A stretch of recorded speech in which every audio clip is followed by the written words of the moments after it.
Esta historia, obvio, de la danza pasa por mí, en este caso.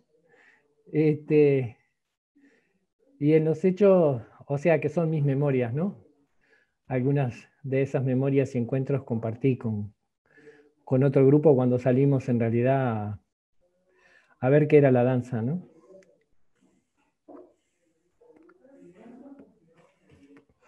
Y yo, como todos, empecé el camino de la danza en la más absoluta ignorancia de qué se trataba, ¿no?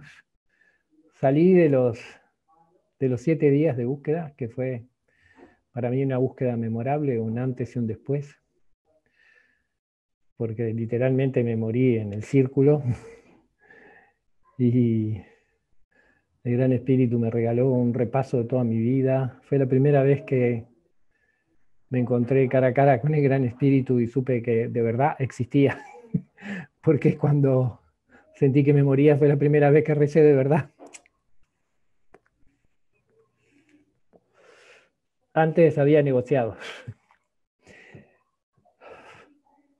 Y cuando salí de esa búsqueda, que fue también el primer encuentro en vivo con Wallace Lakelk, sin saber por qué, Aurelio había comentado que se abría la danza en Ecuador, y como en esa época se quedaba en casa, ahí en Parque Miramar, este, hablé con él, le di un tabaco y me dijo, bueno, tenés que llevar esto o lo otro y nos vemos allá. Así arranqué. Pero en la previa, para prepararme un poco, no sé cómo me llegó la información de que, obvio que había los sacrificios, en esa época había sacrificios, sigue habiendo, hasta que aquí se transformó en otra danza memorable, que en realidad fue el cierre de mi ciclo de conducir la danza. Y había escuchado que los antiguos hacían los sacrificios con cuernos de venado. Y no sé cómo, porque no recuerdo, me conseguí unas puntas de cuerno de venado. Y me acuerdo que mi cuñado en aquella época, con uno de esos cosos para afilar, me afiló las puntas. Así que yo iba ahí muy, este, no sé si orgulloso, pero contento de que iba con el equipo original.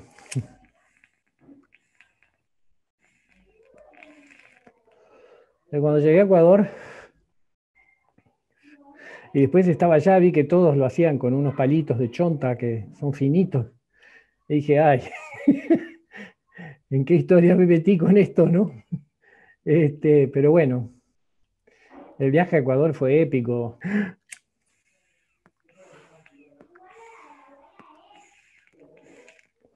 Y ese lugar, que es un lugar impresionante, llegar allá fue una odisea porque ibas en unas camionetas, paraba afuera y tenías que cruzar en el precipicio ese, pasaba una camioneta por vez y la caída era 2000 y pico de metros, ¿no?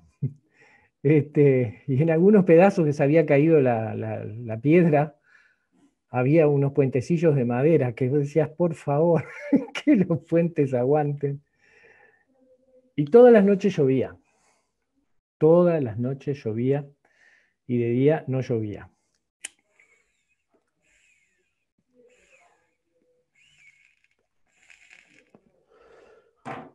Y allá fuimos. Cortamos el árbol, lo trasladamos, lo pusimos en aquel espacio y empezamos a avanzar, ¿no?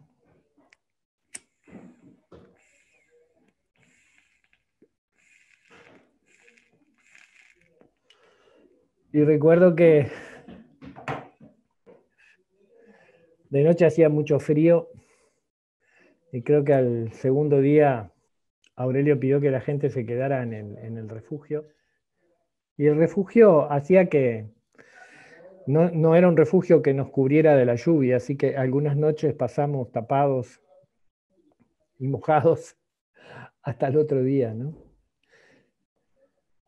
Y aquella cosa de hacerlo como había que hacerlo, ¿no? Sin, sin ninguna cobertura, sin protector solar. Y además nos quedábamos en el refugio, algunos, pero todos los demás iban a dormir a sus carpas, ¿no?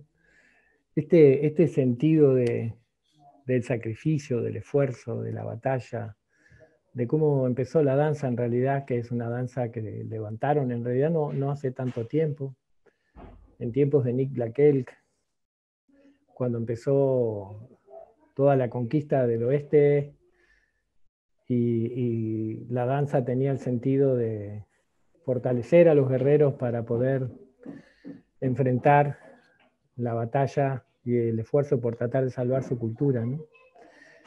Entonces la danza tenía mucho de eso, ¿no? Del esfuerzo, de la batalla, de sostenerse, de no caerse. Y me acuerdo que estábamos en las líneas y la línea de atrás nos habían puesto en la línea 1 a todos los que veníamos de otros lados, ¿no? Era la línea internacional. Y atrás de nosotros bailaban todos los Schwartz, todos los que más popularmente conocidos como jíbaros, de la tribu de Hilario, y hablaban en su idioma, ¿no? Y en realidad se estaban burlando y riéndose porque decían que el pelado ese se iba a caer. Y a José Luis le decían Santo Domingo porque tenía el pelo largo y a mí no sé qué otro nombre me pusieron porque era pelado, ¿no? Y la verdad que cuando terminó la danza y llegué al aeropuerto, tenía la cabeza de tantos colores diferentes y la piel se me caía que parecía que tenía alguna enfermedad en la cabeza, porque nos calcinamos al sol, ¿no? Y bueno, recuerdo mucho el momento del primer sacrificio, ¿no? De acostarte ahí abajo del árbol, sobre las pieles que había, de puma, de oso, no me acuerdo, de venado, y pasar ahí por el bisturí en ese momento tan especial de decir, bueno, ¿cuál es el propósito por qué estoy haciendo esto, no?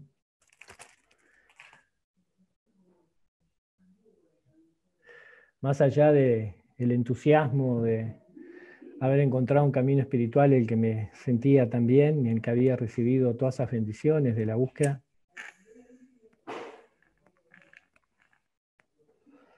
ahí abajo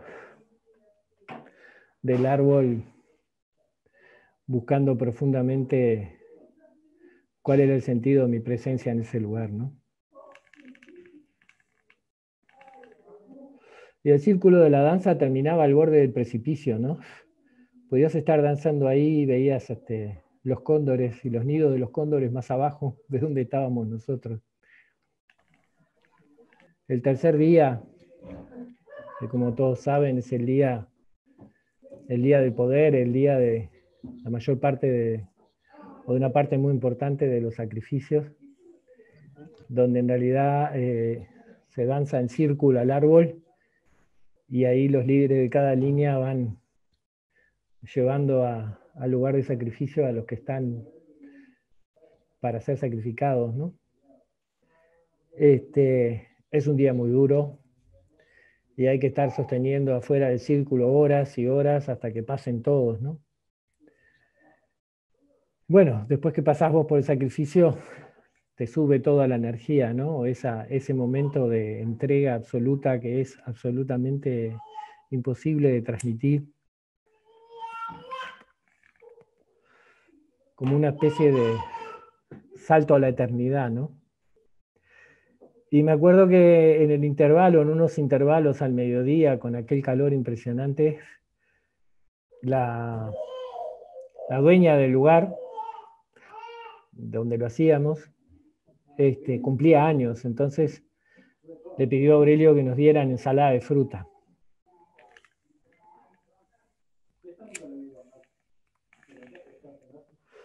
Y a esa altura la sed era desesperante, absolutamente desesperante. La necesidad de agua era tremenda, ¿no? El cansancio, el esfuerzo. Y estábamos todos sentados ahí, habíamos tomado una taza de ensalada de fruta y a los 10 minutos estábamos con la misma sed, ¿no? Entonces corrió ahí el rumor de, de que había sobrado ensalada, ¿no? Y se la habían dado al pueblo, a la gente que estaba participando.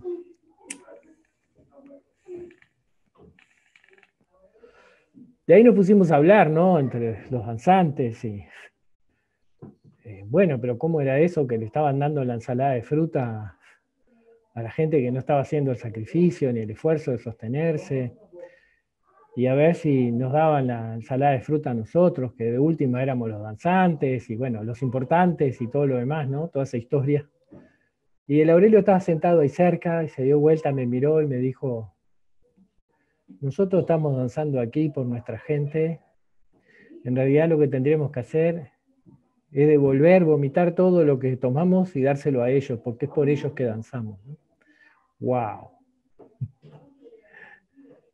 En ese momento me cayeron todas las fichas de lo que estabas haciendo ahí, ¿no? Así que fue una gran lección y aprendí para siempre lo que sí había escuchado, ¿no? Que danzamos para la gente, para las futuras generaciones, para que todo se ordene. Honramos al padre danzándole a la madre encima de la madre. Todas esas historias, ¿no? Pero realmente ahí entendí de qué se trataba, ¿no?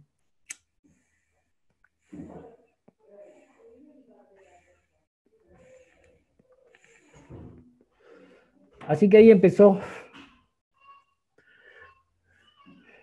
para mí, ni José Luis ni el Quique volvieron, y en esa época me quedé yo haciendo la danza, ¿no? Esto fue en el año 99, 98, 99, 99 creo, que fui a danzar por primera vez.